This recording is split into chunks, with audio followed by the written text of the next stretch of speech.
My best learning experience was in my junior year of high school, in my creative writing class. The class was wonderful, and it was only as good as it was because of the teacher. My teacher, Mr. Kenley, was fantastic. He did more for me than he could possibly ever understand. He didn't just, help me with my writing and make me a better writer. He also changed my life in very, very personal ways that I never even thought was possible. This class wasn't all fun and games. It was a workshop. And in all workshops, we evaluated things. We would watch movies such as Coraline, and then we would evaluate it. We would talk about it, find out what elements made it a story, and talk about what was good and what could be better. We also did this for movies like Monster House to help us understand what a story truly is so that we ourselves could be successful writers. And as in all workshops, we didn't just evaluate professional stuff, we evaluated each other's in groups of small categories or large categories. And to make it even better, by the end of the semester, there is a book that we could be published in if we truly wanted to and we believed that our story was good enough. It was called The Second Book of the Fall.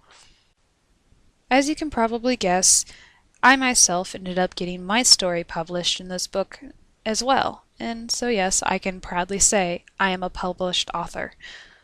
My story was about a young girl in high school who, during the day, was a normal high school student, but at night, well, she became a psychotic murderer and went on murdering sprees without even knowing it herself. Now, this story wasn't just a story of my imagination. It was a story based on my childhood. As weird as it is to say, yes, I wrote a horror story about a murderer based on my childhood. Now, when I say it was based on my childhood, I mostly mean I used metaphorical meanings.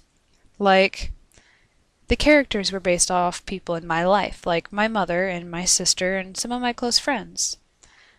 But in the story, I used metaphorical meanings like murder for self-destruction and, well, the pain that we suffered as younger children.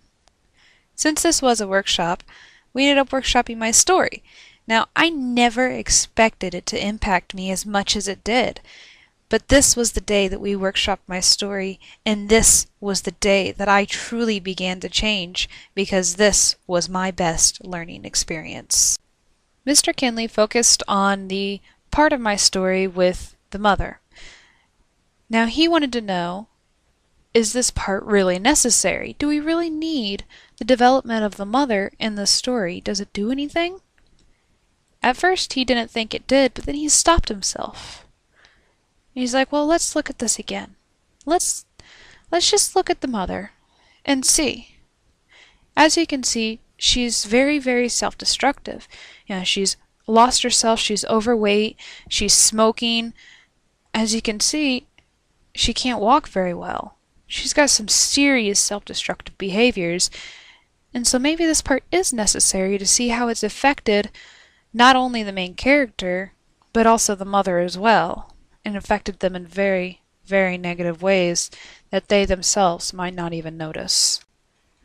The class all agreed with them, and I just sat there completely stunned. It felt like a meteor had just dropped on my head. I could barely breathe. My teacher just told me that my mother has been self-destructing because of what had happened to my older sister. I couldn't believe it. I was stunned. I never thought of it that way. I never thought that my mother was in as much or more pain than I was. I thought I was the only one that was hurting. But I was wrong. A few years later, my mother became bedridden. She came down with a severe illness, and she's not been the same since.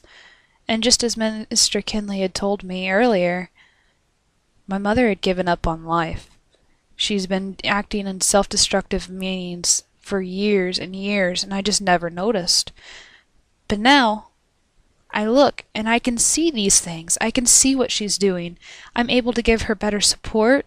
I'm able to be there for her. And quite frankly, I'm closer now to my mother than I have ever been before in my life. And it's not just my relationship with my mother that was affected by this realization, it's also the way I see things.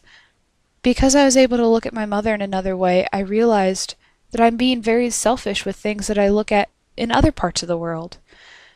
I now am free to open my eyes and really, really look around me. I can see things that I've never noticed before.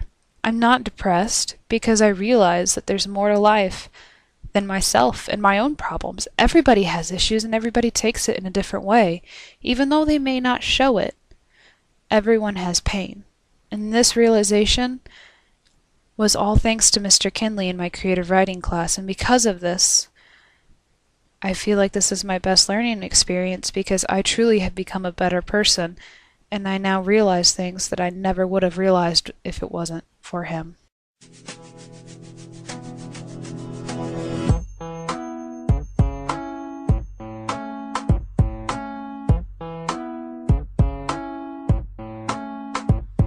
I wake up every evening with a big smile on my face, and I never feel sad